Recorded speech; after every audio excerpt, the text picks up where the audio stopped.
Roy Hodgson left Crystal Palace at the end of last season, of course, and they had many players out of contract. So it's been a busy summer as expected.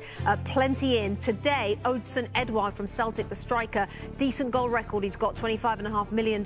This is a lot of money on the left-hand side of your screen for a number of players that Steve Parish has spent. Doesn't always spend a lot of money every summer, but they had to. They had a lot of work to do. And, of course, it's now all under the management of one Patrick Vieira. Back to David Ornstein at Sky Sports. And, David, Patrick Vieira, it's a little bit like at Spurs. He didn't seem to be their first choice. So how did they come to employing Patrick Vieira in the end at Palace?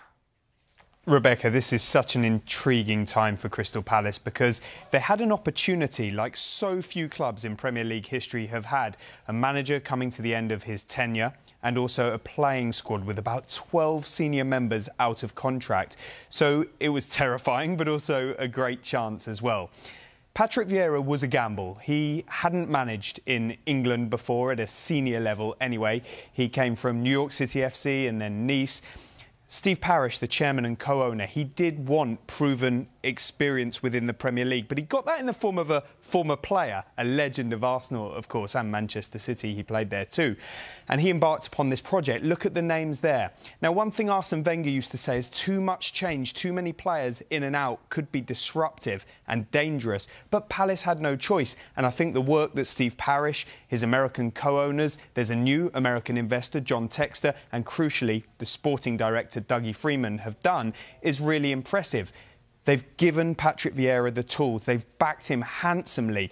And now he's going to have to get results on the pitch because we saw with Frank de Boer in the past, when it doesn't work at Crystal Palace, they will act quickly. This is a club that have a great catchment area, great young players, some good experienced players now, some to come back from injury, a new stand they want to build, a new training ground with Category 1A status. I think this is a very exciting time if you're a Palace fan. And I think, thank you, David, I think the Palace fans are also excited by the fact that they have needed a striker, Robbie Earle, for a long, long time, arguably for 5 or 6 years, actually. One who's going to get regular goals. Now, from Celtic today, we saw him on the graphic, $25.5 million, Odsonne Edouard. Have they got their man?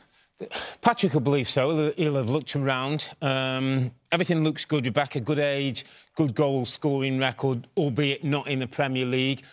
I can't remember a 15 Premier League goal season player for Crystal Palace since he'd been in the Premier League.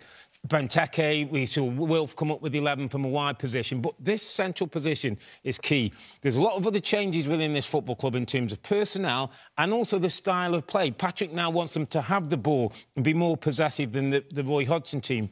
My worry for Patrick is the most important thing he's got to do now, at the start of his career is win football matches.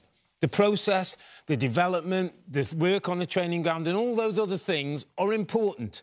But the most important thing is to win enough football games that the fans buy into you, the players buy into you, and the ownership group believe you're going in the right direction. And he hasn't yet won a football match. For Palace fans, talking about the goal ratio for Odsonne Edouard from Celtic today, 86 goals in 179 appearances. In the Scottish Premier League, it's a different level, we know that, but it's a very good ratio. It's basically 1 in 2. What concerns you about Palace? Well, like David said, I think the amount of change going on at one time is concerning. I think we've already seen a little bit. It's going to be more of an expansive playing style from Crystal Palace, which the fans have wanted, but we've seen this before. It's such a difficult balance to try and get right. I'm worried about central defence.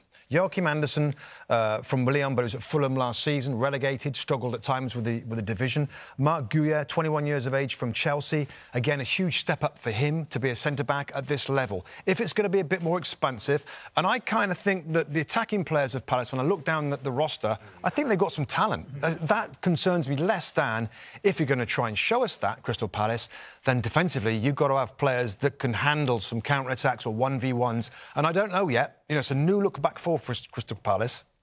And, you know, so far, not too bad. They've had a couple of clean sheets. They've conceded 2 goals. That's my concern. Centre-back, over such a difficult season with the forwards that's in this league, can they be strong enough defensively to give them a platform to win games with scores? When we were hung on to Gary Cahill. Just his experience and his know-how, just to sit there for 12 months, Rebecca, I think he would have been worth it. One-word answer, gut instinct, Patrick Vieira's success or not? No. No. No. Wow, Palace fans, there you go. Hi there, I'm Rebecca Lowe, studio host for NBC's coverage of the Premier League. Don't forget to hit subscribe to watch highlights all season long, and be sure to tune in for Premier League mornings every weekend at 7 a.m. Eastern. And for even more content, head over to Peacock, where we've got live games, original series and a dedicated round-the-clock Premier League channel featuring studio shows, classic matches and much more.